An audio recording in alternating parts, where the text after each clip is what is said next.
Why does non-interest finance matter? Hello and welcome to Islamic Finance Weekly. I am Rahma Say Muhammad. Nigeria faces a dual challenge in its financial ecosystem.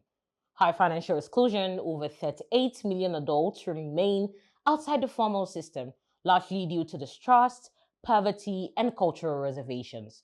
And rising demand for ethical alternatives as people search for financial services that align with values of fairness, transparency, and shared risk. Non-interest finance rooted in Sharia principles, but universally ethical, is positioned to address both. Already, the sector has made strides. Four fully licensed non-interest banks and multiple Islamic windows in conventional banks, takaful insurance providers, and over 865 billion naira in Sukuk issuances, funding key infrastructure projects. This proves that non-interest finance is not just a religious model, but a practical vehicle for inclusion and development. Let's talk about public perception and awareness, misconceptions. From the recent Vox Pop, a pattern emerges. Many Nigerians have heard of non-interest finance, but confuse it with religion-only banking.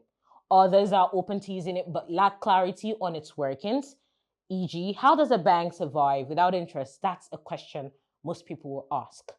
Trust and awareness are recurring barriers. The public wants assurances that the model is both credible and accessible. I would say they say too good to be true.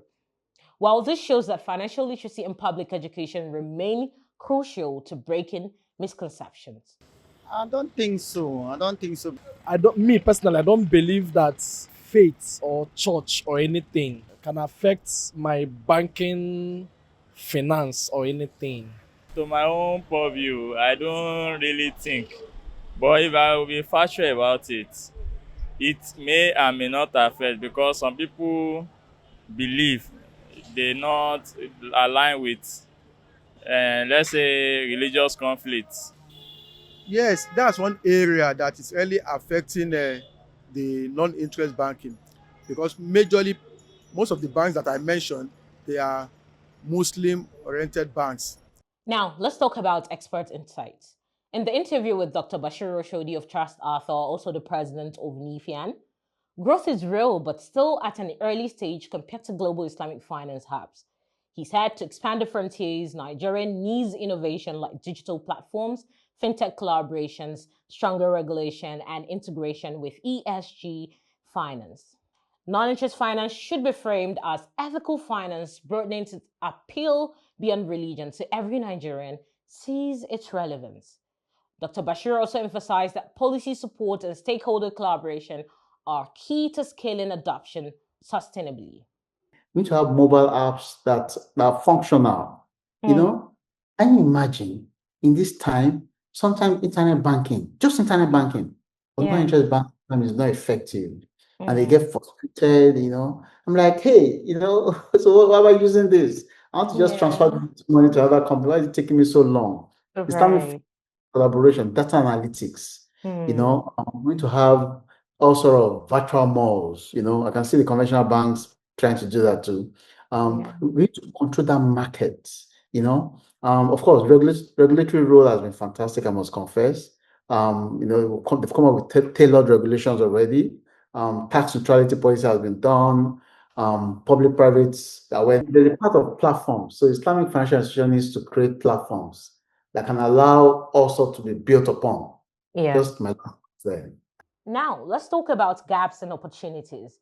Misconceptions still limit uptake. Massive media campaigns and community education are needed. Product innovation gap. Many Nigerians want non interest mortgages, SME financing, and microinsurance, but availability is limited.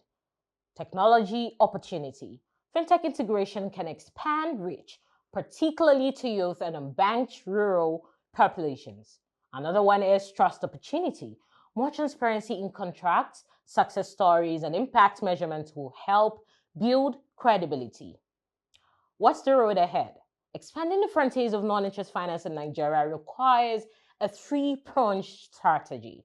One, education and awareness. Simplify the message, finance without exploitation. Two, policy and regulation. Create enabling frameworks that encourage competition and product diversity. And thirdly, innovation and inclusion. Leverage digital tools and grassroots initiatives that reach the underserved. If achieved, non-interest finance has the potential to move from being a niche service to a mainstream pillar of Nigeria's financial system, bridging trust gaps, promoting inclusion, and aligning finance with ethical and developmental goals. Non-interest finance is not just about avoiding interest. It is about creating a financial system that serves people, purpose, and progress. Expanding its frontiers in Nigeria is both a necessity and an opportunity for building a more inclusive economy. I will wrap it up today, and with that, I say don't forget to keep updated to us next week on the program. Follow us on all of our social media platforms displayed on the screen. Thank you for watching, and as always, I am Rahma Say Mohammed.